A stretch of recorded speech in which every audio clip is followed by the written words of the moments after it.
Linha de Frente é o conteúdo de política do Grupo Aratu, ajudando os eleitores a escolher bem os seus candidatos. Agora na temporada de 2020, tem eleição no dia 15 de novembro. Eu sou Pablo Reis, com os trabalhos técnicos de Everton no Vale, produção de Cris Almeida. Vamos conversar com mais um candidato à Prefeitura de Salvador, Celcinho Cotrim. Ele está bem na fita. Estava perguntando a Cris Almeida se aparentava bonito aí na imagem da live. Seja bem-vindo, Celcinho Cotrim. Tá tudo bem, tá tudo tranquilo agora. Maravilha, maravilha. Meu querido, meu Pablo Reis, você que é um dos nomes aí da área de comunicação, que eu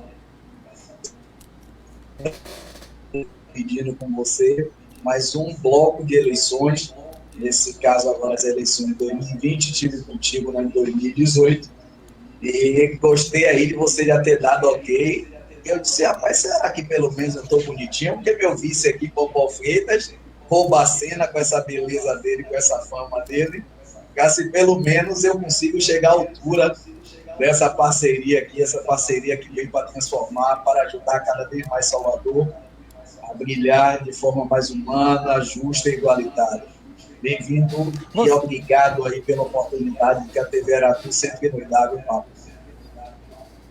O Celcinho, eu queria saber de você, para a gente começar o papo sobre política e eleições. Você está com a imagem de Popó na camisa. A escolha de Popó como vice é para tentar nocautear os adversários. Qual foi o critério para escolher Popó? É também, mas é a escolha do vice Popó, é a escolha para a gente lutar contra o desemprego, para a gente lutar contra a péssima saúde pública, para a gente lutar contra a pandemia do coronavírus, para a gente lutar contra o mau serviço público, para a gente lutar contra a corrupção. Popó, com sua experiência como deputado federal, Popó, com sua experiência como secretário de esporte de Salvador, Popó, na sua experiência como esportista, né, na condição de pugilista, campeão de boxe mundial por 4 vezes, é esse Popó que vem para agregar, para somar essa chapa e, como bem disse você, para a gente nocautear os adversários e chegar à Prefeitura de Salvador para fazermos uma gestão muito mais humanizada, que goste, que Vamos saiba poder... cuidar de gente. Desculpe interromper você, eu pensei que tinha concluído o raciocínio. Vamos poder falar sobre todas as propostas de Celcinho Cotrim para a Prefeitura de Salvador, caso ele venha a ser eleito prefeito aí e assuma a cadeira no Palácio Tomé de Souza. Nesta quinta-feira, o Jornal à Tarde publicou mais uma rodada de pesquisas com os prefeituráveis, em que aparece o vice-prefeito Bruno Reis, bem à frente dos concorrentes, com mais de 35% da preferência popular, seguido de Pastor Isidório, seguido de Olívia Santana, de Major Denis. Com a análise do estatístico lá consultado pelo Jornal à Tarde, que é possível Bruno Reis até ganhar no primeiro turno. Quero saber de Celcinho Cotrim, com sua experiência política, se há essa possibilidade de Bruno Reis ganhar no primeiro turno de acordo com a pesquisa lá assinalada pelo Jornal à Tarde. Primeiro, Pablo, eu quero lhe dizer de que se as pesquisas realmente dessem resultado de eleição, Bolsonaro não era presidente da República, Jacques Wagner não seria governador, Rui Costa não seria governador, Lídice da Mata não seria prefeita e o próprio Assemineto não teria sido prefeito. Então, digo a você que o prefeito da cidade de Salvador está à sua frente, está à frente dos espectadores e espectadoras da TV Aratu, desse programa fantástico Linha de Frente, porque eu e o Popó estamos preparados para assumir essa campanha eleitoral com sangue no olho, mostrando realmente o que é que a cidade precisa, e faremos e seremos o novo Wagner, o novo Rui Costa, a nova Lídice da Mata e o mesmo sucesso eleitoral que Bolsonaro teve quando todos começaram lá embaixo com 1%, 3% dos votos contra os favoritos que já davam eleição e as eleições ganhas, e todos eles venceram. Nós, assim como eles, vamos vencer as eleições, e a manchete, no dia 15 de novembro, ou melhor, no dia 16 de novembro, dia depois da eleição, ou dia 30 de novembro, dia depois da eleição do segundo turno, será mais uma surpresa para o Nordeste, mais uma surpresa para o Brasil, mais uma surpresa para o povo baiano. Eleito no primeiro turno, Celcinho Coutinho, tendo o Popó como vice-prefeito. O otimismo de Celcinho Coutinho, assinalado aqui na entrevista do Linha de Frente. O senhor citou agora alguns políticos do âmbito progressista, como Lídice da Mata, como Rui Costa. Seu pai também, Celso Coutinho, que sempre militou no PT. Então, é possível que o senhor tenha uma herança desse segmento progressista da política na Bahia. Porém, eu tenho informações que você tem uma boa relação com o prefeito Assemineto e até com o candidato Bruno Reis. Tem procedência essa informação, Celcinho? E você tem respeito pelo trabalho político de Assemineto? Eu acho que tem aí várias perguntas, e dentro de uma eu vou começar a dissecar elas. A primeira é da minha formação e forjação no campo político progressista do Estado da Bahia e do Brasil. Essa formação e esse cidadão forjado na luta, esse cidadão forjado numa sociedade em que as minorias, em que os trabalhadores, eles têm direitos iguais com a sociedade, a parte da sociedade beneficiada. Isso está dentro do meu coração e ninguém tira e carregarei por toda a vida. Essa é uma luta e é um compromisso de vida, é um conceito ideológico que eu tenho e estarei junto com ele há muito tempo. Ou melhor, por muito tempo. E da mesma forma como eu tenho essa brilhante relação com o campo da esquerda, do centro-esquerda, do nosso país, do nosso estado e da nossa cidade, eu tenho essa mesma relação, uma relação de amizade, de carinho, de afeto e de respeito pelo prefeito Assemineto, onde começamos nossa amizade no Colégio Marista, onde disputávamos a eleição do Grêmio Estudantil, por exemplo, e conseguíamos ter um debate político em alto nível, onde conseguíamos ter o respeito, onde conseguíamos separar a vida pessoal da vida política, e por isso que até hoje nós nutrimos um carinho muito grande, um respeito muito grande, onde eu o considero como amigo e ele me considera como amigo. Da mesma forma como o Bruno Reis, eu inclusive o chamo de Brunão. Nós temos uma relação pessoal muito próxima, uma relação pessoal muito íntima, a quem eu tenho muito carinho e muito respeito, e acho que cumpriram o papel deles à frente da Prefeitura de Salvador por 8 anos. Portanto, a minha relação com a vida, a minha relação com as pessoas é uma relação de respeito, de carinho e de análise. Até porque, Paulo, eu não consigo acreditar que você consiga evoluir na divergência política sem convergir numa boa relação pessoal, uma boa relação entre as pessoas, para que a gente, de forma civilizada, possa encontrar um denominador comum nas divergências políticas, religiosas, pessoais, administrativas e por aí vai. Falando em boa relação, eu leio aqui também na entrevista que o senhor concedeu ao Jornal à Tarde, eu leio que o senhor tem uma boa relação com o vice-presidente da República, Hamilton Mourão. O senhor chegou, inclusive, a mencionar a possibilidade de trocar zap com ele, de pedir recursos para Salvador. Conhecendo o vice-presidente Hamilton Mourão, o senhor é capaz de dizer, como algumas pessoas do meio político dizem, que ele poderia ser um melhor governante até do que o próprio presidente da República, Jair Bolsonaro? Pelo que o senhor conhece de ambos, é possível afirmar isso?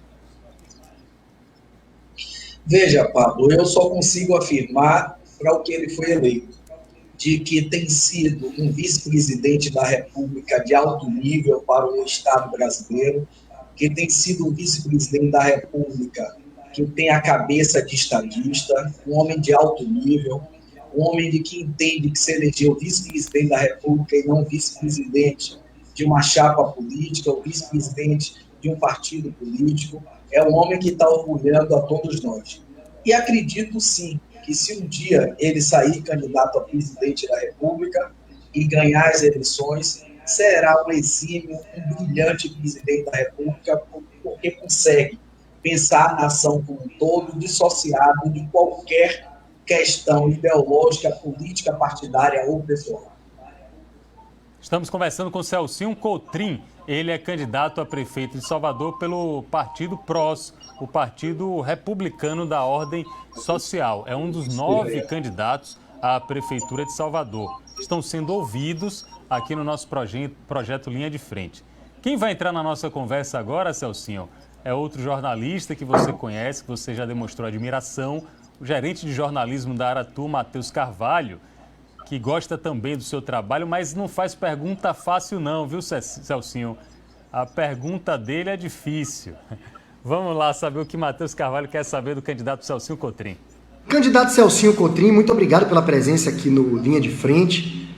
Nós conversamos na última eleição, em 2018, quando o senhor foi candidato ao Senado, teve 0,34% dos votos e na época estava no PRONA, mas o PRONA ainda estava tentando se viabilizar como partido político, a volta do PRONA. O senhor foi candidato pelo PRTB, se eu não me engano. Era pré-candidato à prefeitura pelo PRTB, mas o PRTB acabou declarando apoio ao César Leite, que é candidato também. E apesar da carreira política ainda curta, já que o senhor ainda é bem jovem, o senhor já foi do PT e do PDT, partidos mais à esquerda, esteve no PRONA, PRTB e agora está indo para o PROS. Tá difícil encontrar uma legenda que combine com seus ideais, com sua ideologia, ou o partido político no Brasil realmente não tem a menor importância? Obrigado. Fantástico, Matheus. Eu acho que você consegue, até com pergunta dura, você ter a maior ternura. O jornalismo é isso também. Parabéns, é isso aí. Vamos lá. Eu acho que você está corretíssimo. No Estado brasileiro, onde nós temos 35, 36, 37 legendas partidárias, é difícil realmente para nós, cidadãos, cidadãs, conseguimos encontrar esse equilíbrio nessa corda existente. E o que eu posso lhe responder disso tudo é de que a lei brasileira, ela infelizmente obriga que o cidadão, diferente de alguns países europeus, americanos, saia candidato por si só, sem precisar estar vinculado a CNPJ, sem precisar estar vinculado a partido político. Lembro até que na entrevista que eu dei nesse mesmo programa, para você e para Pablo, eu dizia de que defendia e continuo defendendo candidaturas avulsas. E por que candidaturas avulsas? Porque quem tiver identidade com os partidos tem o direito de se filiar. Quem não tiver essa identidade tem direito também de não se filiar e ter suas candidaturas avulsas. Essa é a minha premissa, registrada inclusive em cartório, desde 2018, onde levei inclusive aí para o programa e está em todas as minhas redes sociais. Mas digo a você de que tudo isso que você citou está corretíssimo e faz parte da mesma linhagem. Qual é a linhagem? De partidos que têm compromisso com a coisa pública de forma séria e honesta, que têm compromisso em cuidar das pessoas, em que têm compromisso de olhar no olho de cada um e dizer: eu estou em partido de esquerda e meu pensamento é de esquerda, assim como o PT, o PDT, e você esqueceu de mencionar um partido querido que mora no meu coração, e em nome da presidente, que é a deputada Lídice da Mata, eu mando um beijo e um abraço para todos os companheiros e companheiras do Partido Socialista Brasileiro, que eu tive o privilégio, inclusive, de ser o presidente municipal de Salvador. E também acho de que os movimentos políticos de esquerda, onde participei bastante, pude contribuir e recebi muitas contribuições, aprendi demais. Aí você vai para o Partido PRONA, partido que a gente tem muito respeito, muita consideração, muito carinho, e que sempre teve a figura do doutor Enéas Carneiro defendendo a pátria, defendendo a nação, defendendo exatamente de que o Estado brasileiro não fosse usurpado por aqueles que só entendem de que a nossa pátria é para servir ao imperialismo, de que é para servir aqueles que só enxergam a gente para poder logo completar cada vez mais as outras nações mais desenvolvidas que nós.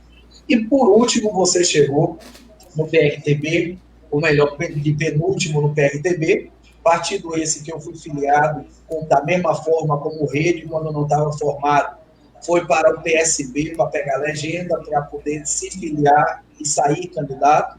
Nós do PRONA fomos abrigados no PRTB com o compromisso de que todos os nossos ideais, todos os nossos valores tivessem mantidos, e foi assim que eu mantive a campanha inteira. Como bem saiu no Jornal à Tarde, página inteira, estava lá a manchete nossa: sempre defenderei as minorias. Ou seja, por onde eu passei, e por onde eu passo, e por onde eu estou, sempre mantive a minha coerência, sempre estive com os meus valores, com os meus ideais, da defesa do povo trabalhador do nosso país, do respeito aos empregadores, e sempre, sempre na cabeça com o combate à corrupção, com a geração de emprego, com a geração de renda. E estou agraciado de estar nesse partido, o PROS, que é um partido que cuida principalmente do social, cuida da ordem social, que tem valores humanos, valores éticos, que tem compromisso com o povo. Não à toa que o nosso deputado federal, Rodrigo Júnior, presidente estadual do nosso partido, que agora é candidato a prefeito de nossa capital do descobrimento, vamos assim chamar, né?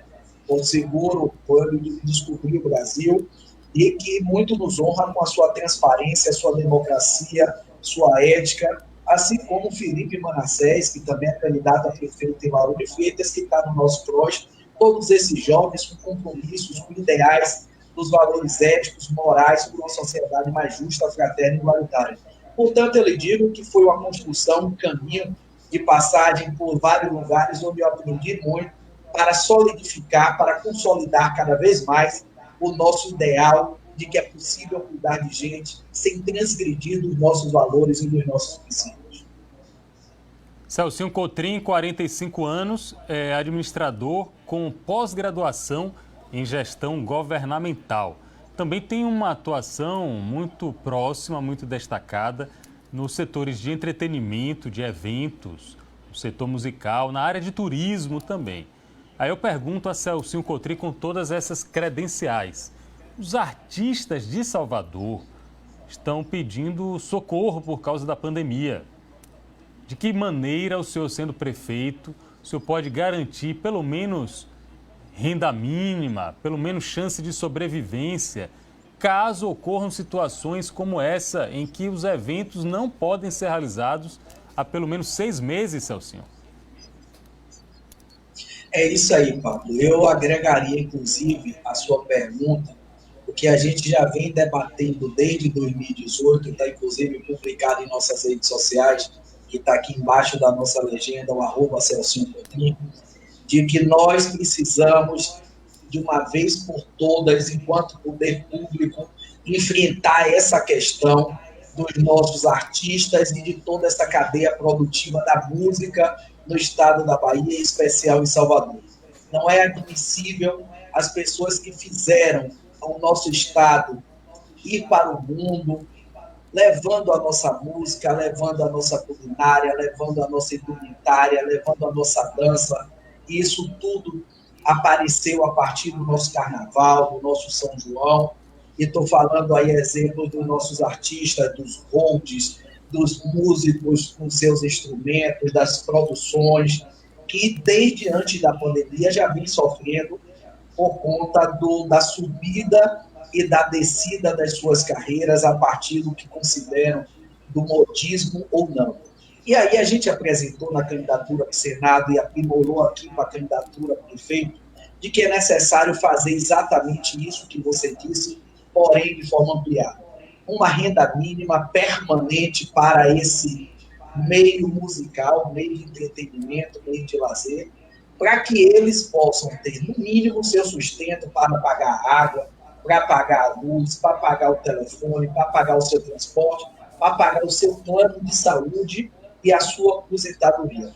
Pretendo, junto com a Câmara de Vereadores de Salvador, já vim conversando com alguns artistas, e conversei em 2018, inclusive, sobre este assunto especificamente com o cantor e compositor Edu Casanova, onde nós esboçamos de que é necessário fazer, inclusive, um plano de previdência discutido com a Câmara de Vereadores para que a gente dê o mínimo de condição, uma dignidade para que esses artistas, para que esse entorno dos artistas possam poder sobreviver e ter a mínima dignidade, ao invés de estar morrendo nos hospitais públicos e de forma muito indigna, como foi um dos membros, um dos criadores do trio elétrico, e que o nosso querido Macedo, e que a gente ficou muito triste, abalou todos nós, como ex-membro da banda Chiclete com Banana, Missinho, e a gente precisa entender de que, além disso, na nossa gestão, na nossa administração,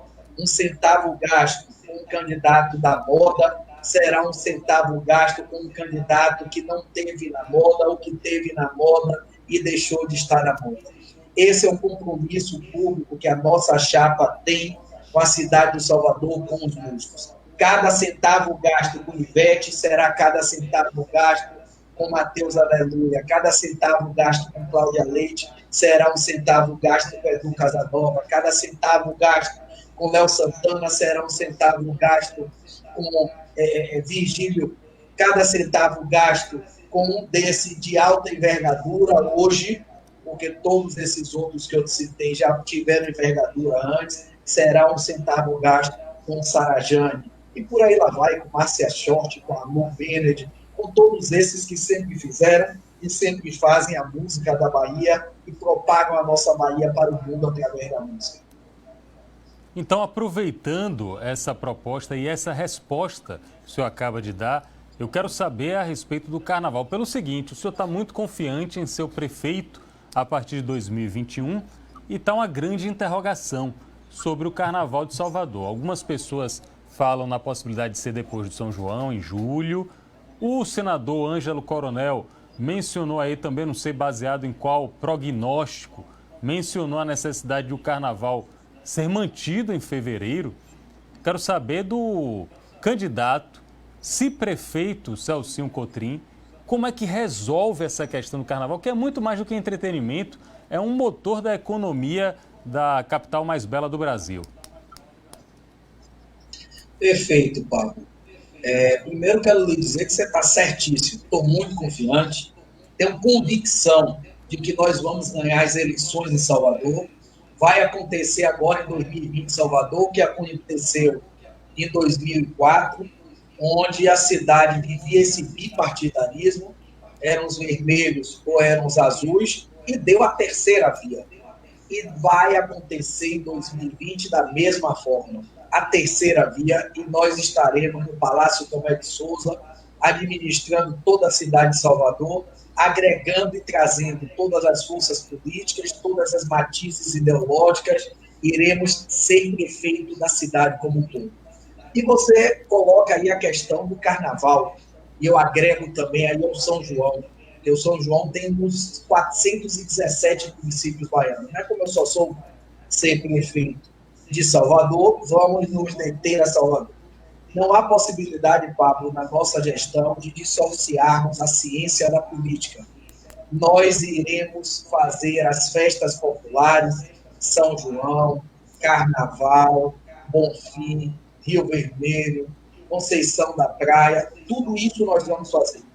Agora, depois que a nossa sociedade estiver imunizada, se a vacina não chegar e toda a nossa população não estiver imunizada, não terá nenhuma dessas festas populares. Todas elas só serão feitas após a imunização. Isso é líquido e certo. Não vou estar aqui chutando junho, julho, fevereiro, não. Imunizou, tem a festa, sempre rediscute a festa. É verdade de que o Carnaval movimenta muita economia, gerando muita renda, muito emprego para aqui Mas é verdade também que nós precisamos salvar essas vidas, prevenir essas vidas, porque sem elas também não vai ter trabalho no Carnaval. Sem elas também não vai ter a movimentação da renda, portanto, o aquecimento da economia. Eu quero conversar com o Celcinho Cotrim ainda sobre saúde, sobre educação, que é um tema muito importante aqui em Salvador, sobre mobilidade urbana e sobre segurança. Mas antes, tenho que abrir um espaço para a competente jornalista Cris Almeida, que também tem pergunta para Celcinho Cotrim. E não é porque ela é novinha não, viu, Celcinho, que ela faz pergunta fácil. Pergunta de Cris na veia. Vamos lá, Cris Almeida. Olá, candidato. Muito obrigada por ter aceitado o convite aqui do Linha de Frente. Em 2018, o senhor quis ser senador pela Bahia, concorreu aí, né? Mas não teve números de votos significativos e não foi eleito. Agora o senhor quer ser prefeito de Salvador e nas pesquisas de intenções de voto também não aparece aí com um número muito expressivo. Na percepção do senhor, o que é que falta em Salvador para escolher o Celcinho Cotrim? Menino, que pergunta interessante, viu? E pergunta interessante para uma jovem que nem eu. Primeiro, falta, Cris, pessoas como você e como eu acreditarem em nós próprios, nós jovens. Segundo, eu preciso lhe dizer de que discordo da sua fala. A minha votação foi completamente expressiva. Eu tive 41.055 votos, destes 13.732 em Salvador, me tornando o candidato do meu partido mais bem votado do Nordeste, me tornando o candidato do meu partido um dos mais votados do Brasil, o que fez, inclusive, com que isso me consolidasse como liderança nacional do meu partido, que foi onde abriu e ampliou toda a minha relação a nível nacional.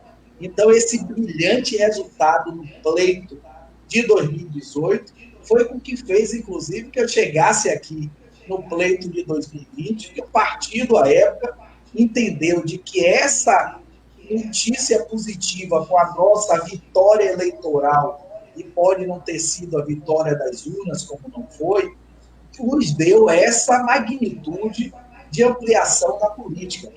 Além de tudo, Cris, quero te ajudar para que você, assim como eu, jovem, e que inicia essa discussão, esse emaranhado político, de que a política ela ganha não só quando a gente na urna está eleito. A política ganha no caminho, na construção e no debate político feito. E eu tenho uma convicção, Cris. Eu tenho uma convicção de que quem ganhou o debate político em 2018 foi eu. E não só sou eu que estou dizendo isso. Quem disse isso foram, inclusive, meus adversários, que disse: você fez uma campanha muito bonita, uma campanha limpa, uma campanha propositiva, onde você, assim como na campanha para prefeito, vai apresentar e está apresentando à sociedade o seu programa de governo, que está em consulta pública desde 2019, eu fui o único candidato ao Senado que apresentei uma proposta de ação para o mandato da gente no Senado que qualificou o debate. Então, assim, deixa eu dizer a você, outra informação também, de que Jacques Wagner, repito, Rui Costa, Bolsonaro, Lídice da Mata, Erundina em São Paulo, todos esses começaram pouco e cresceram demais e viraram presidente da República, prefeito e governador. Acredita, Cris? Acredita que a esperança pode vencer o medo? Acredita, Cris, que é possível fazer diferente? Acredita, Cris, que Davi, está lá na Bíblia, lutou contra Golias e venceu. E nós, a campanha do Tostão contra a campanha do Milhão, irá vencer. E você vai me fazer entrevista no dia da vitória, me perguntando como é que você se sente tendo realmente sido mais um fenômeno no Brasil, onde saiu no início da pouca quantidade de números nas pesquisas para ser prefeito de Salvador. E eu vou lhe dar uma risada e vou dizer: acontece.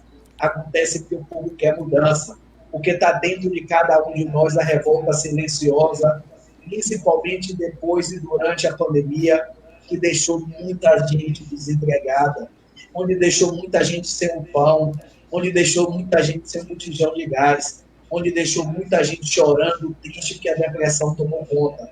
Essa revolta silenciosa estará no dia da eleição, no segredinho na cabine da urna, apertando lá o nosso número, que eu ainda não posso dizer, só depois do dia 27, e dando a gente a vitória para a Prefeitura de Salvador. Acredite, Cris, a gente está eleito, a gente vai estar eleito com a força de Deus e de cada um espectador, espectadora, telespectador, telespectadora, soteropolitano e soteropolitana dessa cidade. Vamos lá, Cris, ajude a gente a fazer a sociedade mais humana, fraterna e igualitária. E será justamente a jornalista Cris Almeida, escalada pela Aratu e pelo Aratu On, a entrevistar o próximo prefeito ou prefeita eleito em janeiro de 2021. Será ela a entrevistadora. Celcinho Cotrim, o senhor se propõe a ser candidato, ser prefeito, desculpe, o senhor é candidato, se propõe a ser prefeito da cidade mais negra do Brasil, talvez das Américas. Nesse aspecto, eu queria saber a opinião do senhor a respeito do combate ao racismo e a respeito da reparação. Atitudes como essa que a empresa Magazine Luiza colocou para a sociedade, fazer um edital de trainee, onde só sejam selecionados candidatos negros. Como é que o senhor analisa esse tipo de ação de uma empresa como do porte da Magazine Luiza? Eu primeiro provoco, Pablo, lhe fazendo o inverso. Como é que nós nos comportamos em 500 anos de Brasil, com seleções feitas sem estarem ditos nos editais, que eram só para brancos, mas que no final o resultado a gente vê no mercado de trabalho, de acordo com as pesquisas, é mais de mulheres brancas, homens brancos, do que mulheres negras e homens negros. São 500 anos de um país que é oriundo da escravidão. É um país onde não superou ainda o racismo. É um país que não superou ainda a mão de obra do homem em detrimento da mulher. É um país ainda que não respeita os gays, as trans, que não respeitam os LGBTQI+. É um país que não respeita ainda os índios. É um país que não respeita as relações com as pessoas mais velhas. Então, é um equilíbrio, Pablo, que a gente tem que ter, inclusive, para poder reparar danos. Não adianta a gente vir com um discurso bonito de que a gente vai falar para toda a sociedade, governar para toda a sociedade, que essas maiorias não existem, porque existe um déficit para com as minorias. Esse déficit está aí apresentado nos números e nas tabelas da empregabilidade do nosso país. Tem mais branco empregado do que negro. Tem mais brancos nas posições de poder do que negros. Então, eu não posso dizer a você de que não há como não encontrarmos o equilíbrio e este equilíbrio não ser também encontrado por pessoas que têm a coragem de ir para o debate e que nós, a exemplo aí da Magazine Luiza, mas que nós precisamos também fazer esse debate com esse tipo de comportamento, porque também não pode excluir os brancos. No entanto, não posso também criticar e deixar de entender um comportamento desse para dar possibilidade àqueles que continuam sendo excluídos e marginalizados da sociedade. Para a gente ser bem claro, até desculpe interromper, e entendendo o ponto de vista do senhor, que é muito enfático na questão da reparação de um processo histórico com perdão da má palavra, de negação ao direito do negro, do preto e da preta de entrar no mercado de trabalho. O senhor teria coragem de ser o primeiro gestor público do Brasil a fazer um concurso público ou um edital de seleção só para pretos e pretas aqui em Salvador? Eu iria mais além, Paulo. Primeiro, eu tenho coragem de governar, eu tenho coragem de tomar as decisões, mas todas essas decisões que sejam embasadas do ponto de vista legal e que tenham um compromisso em cuidar do ser humano e não ferir o ser humano. E eu tenho coragem, sim, posso assumir esse compromisso público com você, de fazer um concurso público deixando claro de que 50% das vagas é para brancos e 50% das vagas é para pretos e pretas. Entendi agora a resposta bem direta do candidato Celcinho Cotrim, candidato pelo PROS ao Palácio Tomé de Souza. Está disputando aí com outros 8 candidatos a preferência popular a um cargo dos mais importantes do Executivo Nacional, que é o de ser prefeito da capital mais bela, pelo menos na minha opinião. Acredito que todo mundo que está assistindo não vai discordar, que é a capital da Bahia, Salvador. Celcinho Cotrim, em Salvador, tem um déficit muito grande em termos de educação em tempo integral. Isso é uma preocupação não para o presente apenas, mas também para o futuro. E esse déficit está se notando ainda mais durante a pandemia. Como é que resolve isso, já que o senhor tem pós-graduação em gestão governamental? Perfeito, Pablo. Essa é uma pergunta que tem sempre vindo para nós, né?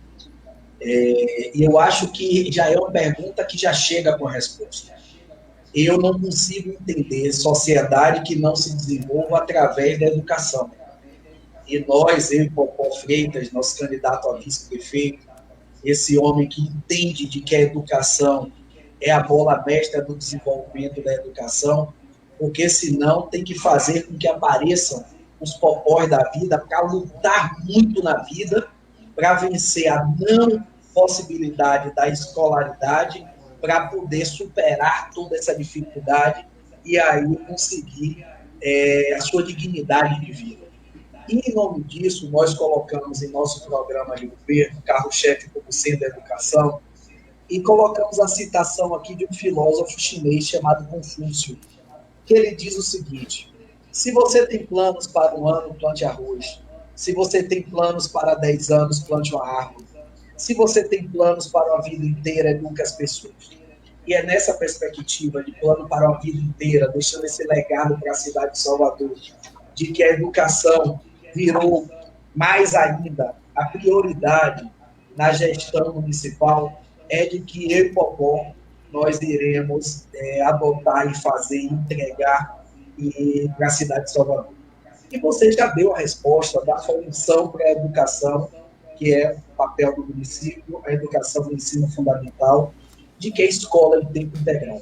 Eu estava lendo, estudando muito esses dias, para poder cada vez mais estar preparado para me apresentar à população e cada vez mais estar preparado para poder participar das entrevistas e dos debates com os queridos colegas comunicadores, a seu exemplo, a exemplo de Cris, a exemplo de Matheus, de que as 6 cidades mais bem pontuadas do INEB, que é o índice de mencionamento, né, de como anda a educação básica no nosso país, são exatamente os 6 municípios que investiram em educação em tempo integral. Então, a nossa meta dentro da área de educação, o carro-chefe dentro da área de educação, será o investimento na escola em tempo integral. Nós iremos concluir o nosso 4º ano de mandato tendo todas as nossas unidades de ensino em tempo integral. Nós vamos avançar o nosso IDEB, que tem avançado, sim, nos últimos tempos, mas nós queremos atingir o índice de 6,1, que é a meta estabelecida pelo Ministério da Educação para o ano de 2021. Como só vamos ter um ano para trabalhar, para poder levar e chegar nessa meta máxima, o ano de 2021 será um ano para a gente de trabalhar, de um lado, a educação e, do outro lado, a recuperação da cidade pós-pandemia, ativando a economia para poder gerar emprego e gerar renda. Então, essa questão da educação em tempo integral será a nossa prioridade, atrelando a isso a ampliação das creches, onde o foco será não deixar uma criança sequer sem ser assistida na cidade de Salvador. O índice da nota média do Brasil, dado de 5,8 e de 3,8 no ensino médio. Salvador alcançou a nota de 5,3 e nós vamos conseguir chegar a 6,1. Então, entendemos que isso, atrelado à reestruturação física de todas as unidades de ensino, a parceria com instituições de ensino privadas e públicas, a exemplo das universidades, das faculdades, dos centros universitários, dessas instituições filantrópicas também, é de que nós vamos avançar muito mais na qualidade das estruturas físicas, na qualificação humana dos profissionais da área de educação, inclusive instituindo uma universidade corporativa. E tudo isso eu tenho essa bagagem, tenho essa experiência, por ter trabalhado 6 anos agora na Universidade Católica de Salvador, tendo saído em dezembro de 2019 na condição de pró-reitor desta universidade bem conceituada no país, e que eu trago de lá essa bagagem para poder contribuir muito mais na área de educação. E vou muito mais além, Paulo. a secretária ou secretário de educação do nosso município será escolhido pelos nossos professores, pelos trabalhadores da rede municipal de ensino, porque são eles que conhecem a educação, são eles que conhecem os meandros. Não vou entregar partido político para decidir o destino da educação da nossa cidade. Quem vai discutir, decidir o ensino da nossa cidade, o ensino das nossas crianças, será quem faz o ensino, que são os trabalhadores concursados que já estão na Prefeitura de Salvador, na Secretaria de Educação. Celcinho Cotrim, candidato a prefeito de Salvador pelo PROS. Já esgotamos nosso tempo de entrevista e, como eu faço com todos, eu deixo os 30 segundos finais. Infelizmente, já esgotamos a conversa, quando é boa, passa rápido. Os 30 segundos finais para o senhor convencer os eleitores soteropolitanos de que Celcinho Cotrim é o melhor nome. Os 30 segundos são seus. Eu espero, além de convencer o eleitor soteropolitano de que o melhor projeto político para a Prefeitura de Salvador é o meu e o de Popó Freitas e de todo o agrupamento político do nosso querido PROS, convencer também você, Pablo, Matheus, Cris e toda a equipe da TV Aratu, que nós representamos a nova política, o novo comportamento. O comportamento que trata a política com P maiúsculo que representa o combate à corrupção, que representa a geração de empregos através do aquecimento da economia, que representa cuidar de sua gente, que representa cuidar do nosso povo, e isso a gente vai fazer implantando o gabinete itinerante da Prefeitura de Salvador, onde a cada 10 dias nós iremos estar em uma das 19 zonais de Salvador e concluindo em um ano a ida aos 170 bairros, onde quem vai decidir as ações que nós vamos tomar na Prefeitura será cada comunidade em nossas idas lá. Muito obrigado a todos vocês. Peço que deem uma oportunidade a mim e a Popó Freitas para que cheguemos à Prefeitura de Salvador para mostrar que é possível fazer ainda mais, que é possível cuidar de nossa gente. Um forte abraço e até essa caminhada bonita de nossa campanha eleitoral. Eu que agradeço, Celcinho Cotrim. Posso dizer que estou aqui me sentindo numa posição privilegiada de ouvir todos os candidatos e poder fazer uma escolha muito consciente em quem eu vou votar no dia 15 de novembro. Ainda não tenho candidato, estou ouvindo atentamente a cada um para saber quem será o melhor, na minha opinião, para os destinos da capital baiana. Essa é mais uma edição do Linha de Frente, com o trabalho técnico de Everton do Vale, produção de Cris Almeida. Eu, Pablo Reis, me despeço de todos dizendo: façam mesmo. Escolha, ouça, analise e depois vote com o seu coração, mas principalmente com a sua razão. Um abraço e até o próximo encontro.